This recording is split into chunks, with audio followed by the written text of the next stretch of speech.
Bwana niaje kama kawa kama dawa. GQTV online sasa ndo tunakuletea update kali hizo headline kwenye mitandao ya kijamii. Au sio bana?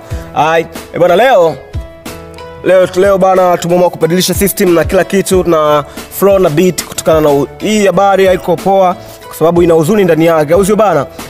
Bana leo napata kuona mumewe Zari wa zamani, anaitwa Ivan Semwanga aka The Don.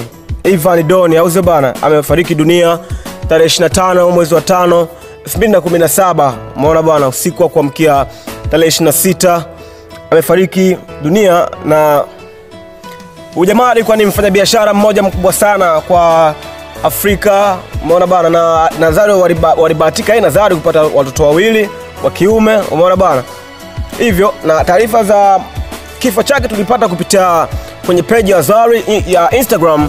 Zari aliandika kuhusiana na marehemu mumewe kilichotokea na nini hivyo, au sio bana? So GQTV tukaona na somba kusogezea hizi update nyingi uweze kuzipata na wewe na nini. Umeona bana, usisahau kusubscribe channel yetu hapo chini kwa more update zingine kali kama hizi hapa. Sisi tunakuthibitishia kwamba ni kweli Ivan Doni, umeona bana, amefariki dunia, au sio bana?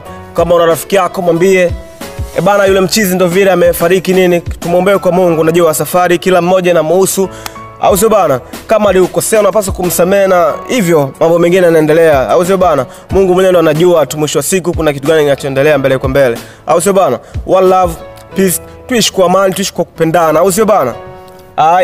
Mimi nimemaliza bana. Kama vipi, chukua time yako nyingine tena kuendelea kusubiri matukio makali kama haya. Kaa karibu na GQTV online, sisi ndo tunakuletea zile update ambazo zitakazo headline kwa muda huo, na sisi ndo tunapandisha mzigo. Usisahau kusubscribe channel yetu pendwa hapa, au sio bana? Hivyo